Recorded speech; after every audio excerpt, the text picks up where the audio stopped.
The other big story we've been covering this morning, of course, is Keir Starmer yesterday being interviewed by Chris Evans, our very own Virgin radio hero. He's here, of course, on Breakfast. He's on now, actually. He had Keir Starmer in yesterday, and Keir Starmer said that he thinks he will stop working at 6 p.m. on a Friday. Have a look. On a Friday, I've been doing this for years, I will not do a work-related thing after 6 o'clock. Pretty well come what may. Yeah. Now, there are few exceptions, but that's what we do. My son goes kickboxing, so I often take him there. And my daughter goes swimming and cheerleading now. So I've been to see her in cheerleading competitions. So you're going to ring fence that time? So we're going to yeah, and I want to. One, because I'm a dad and I love them. They're my pride and joy. And I don't want to lose that time. Two, I don't believe in the theory that you're a better decision maker if you don't allow yourself the space to be a dad and to have fun for your kids. Actually, it helps me. It takes me away from the pressure. It relaxes me. And I think, actually, you know, not only is it what I want to do as a dad, it is better. This politics, some people think if you fill your diary 24/7 and don't do anything else, that makes you a much better decision maker. I don't agree with that. That's Keir Starmer talking to Chris Evans yesterday. Let's talk to Maria Caulfield, who's Minister for the Women's Health Strategy. Maria, very good morning to you.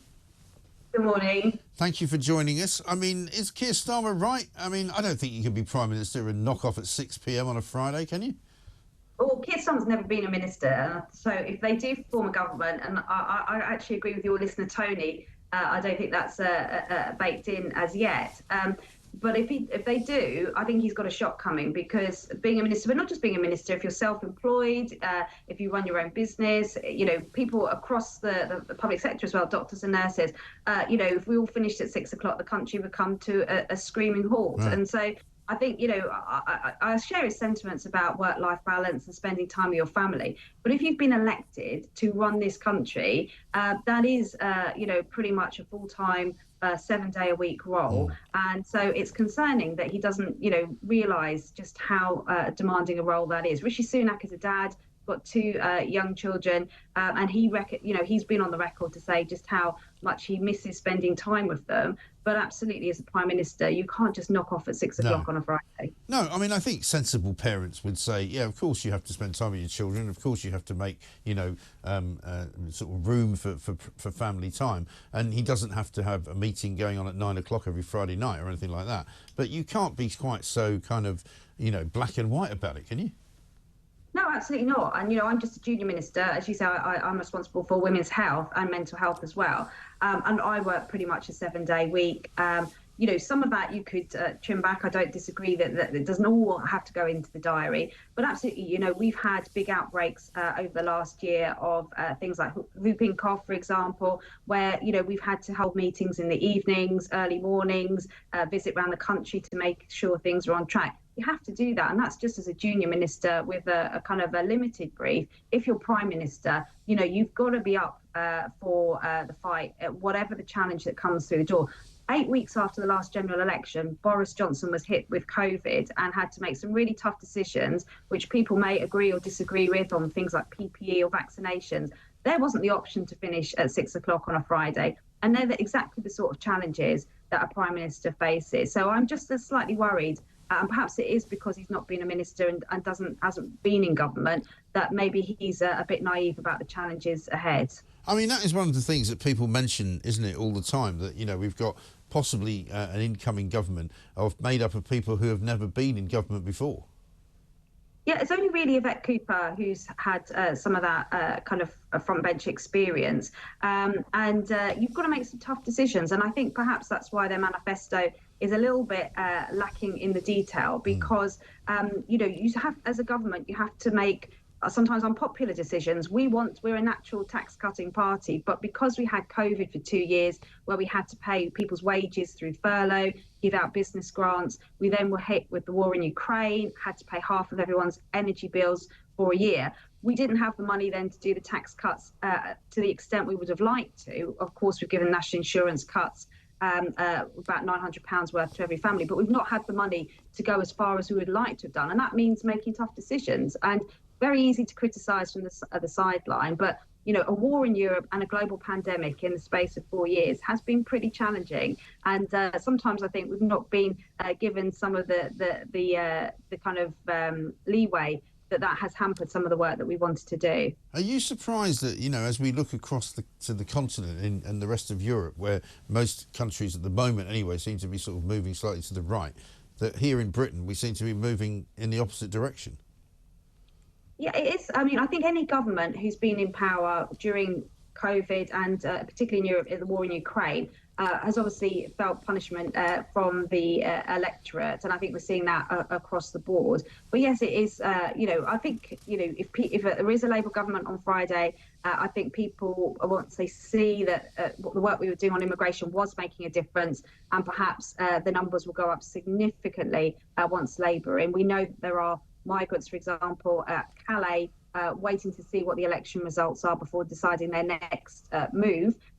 Then I think people will start to see... Why would they be doing that, though? Because if they come now, they know that they'll get in and they can probably stay, like the other 120,000 people that are already here, having made that crossing.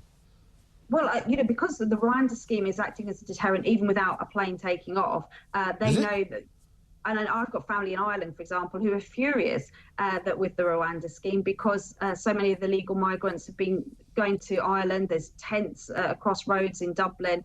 So it is having a deterrent effect. And I think some of the illegal migrants, some of the gangs are waiting to see that if Labour get in on Friday and will scrap that scheme, that they'll be heading over across the channel this summer. So, we haven't done as much as we would like to have done on immigration. I think the Prime Minister would acknowledge that. I would say that we would like to have gone... Well, you haven't. It's not that you haven't done anything on immigration. It's that you've massively increased it, because it's actually the legal immigration which is causing an awful lot of problems as well. Where basically, as Nigel Farage says, something like 2.5 million people have come to this country in the last 2 years. So yeah, but if you look at that, Mike, a significant part of that is people from Ukraine, from Afghanistan, from Not Hong Kong. really. When the figures come out later this year, you will see a significant reduction in legal migration. We're ending the abuse of the student visa scheme, so we know those numbers will come down significantly. We're ending... Yeah, but how was it allowed to happen in the first place? I think that's what people are concerned about, is that, what brainstorming idea was it to say to people, you can come here and study and you can bring 5 members of your family? I mean, that was bonkers. Part of the reason, Mike, is because we didn't actually leave the EU until 2020, until Boris came in. No, but these are people that are coming from outside of the EU. This has got nothing to do with the EU. No, but it does in a way, because when you've got freedom of movement, if those people have made it to Europe, they then can cross into the UK. We ended that in 2020, and so we've now got the Australian points-based system where we can decide who comes and lives and works. No, but I'm talking about the people that you were giving visas to come here to study or to work, and they were given the opportunity, if they wanted to bring members of their family. And I know that you're now bringing that to an end, but how on earth did it become policy in the first place? I think it was a system in place that, if you're a nurse and you want to bring your children and your husband, I don't think that's unreasonable, but it has been abused. There's no doubt about it. Yeah. So that's why a year ago we clamped down on that, and we've had criticism from people who say, you want teachers, doctors, nurses, and then they can't bring their families. We've had criticism about that, but it is because the system was abused that we've clamped down. So that will show in this year's figures later this year. So we have been pretty strict on the legal migration, but people do need to acknowledge that we've taken a significant number of people, rightly so, from Ukraine, from Afghanistan, from Hong Kong. They've always shown in those figures. That will be different this year. And with the crackdown on the student visas and the dependent visas, our legal migration figures will be significantly down, as will our illegal migration figures. But people know, well, the illegal migration figures are up currently. Well, in the last 12 months, they've come down a third. No. But they've started going up again, though. It depends where you measure them from. From the beginning of January to now, they're higher than they were from last year. Yeah, but if you look at when we do it officially from September to September, that they will be down. But we'll also I very much doubt that, given what we've got. We've got July and August to come. I would make a bet with you right now that by the time you get to September, they'll be up.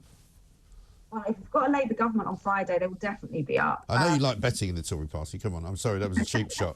But I mean, the point is this, right? Let's talk about reform, because in the Daily Express today, Kemi Badenoch's written a piece in which she says this vote is about what you will lose if we surrender to Labour for a generation. But the trouble is, and I say this completely and utterly candidly, you know, what exactly can you offer the people of this country that you haven't offered them in the last 14 years?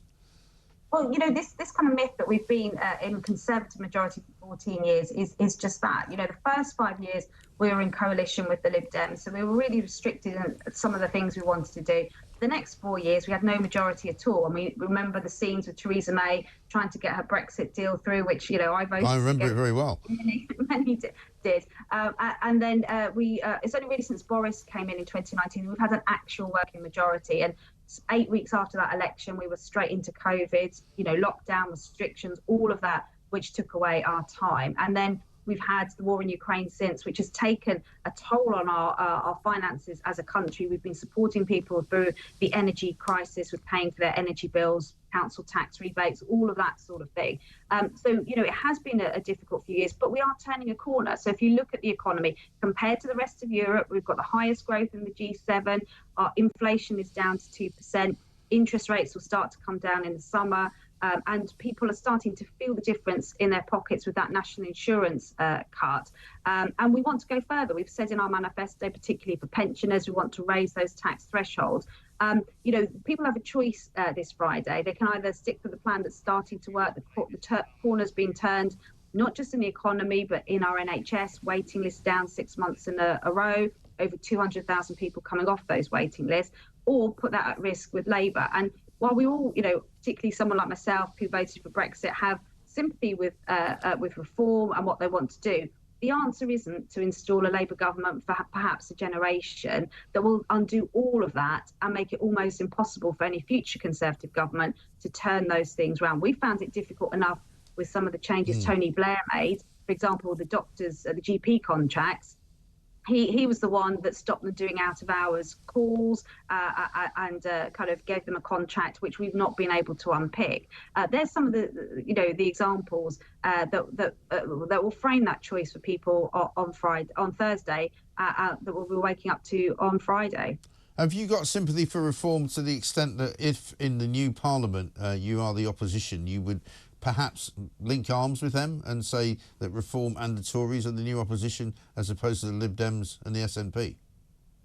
Well, I think we just need to be wise, I think, as to some of the tactics that the left use. So in my seat, for example, the left will often tactically vote and say to Labour supporters, if you want to get rid of Maria, for example, you have to vote Lib Dem. That doesn't actually work on the doorstep, but we're not saying that at the moment for those in right-leaning ways. But I would personally say to people, look at the candidate who's standing in your constituency, and if they are someone who has been working hard, all, you know, not just at election time and turning up on your doorstep, but all throughout the time, getting investment into your constituencies, then, you know, do think about the implications of just doing a protest vote, because it will be Sir Keir Starmer we wake up to on Friday if that is the case.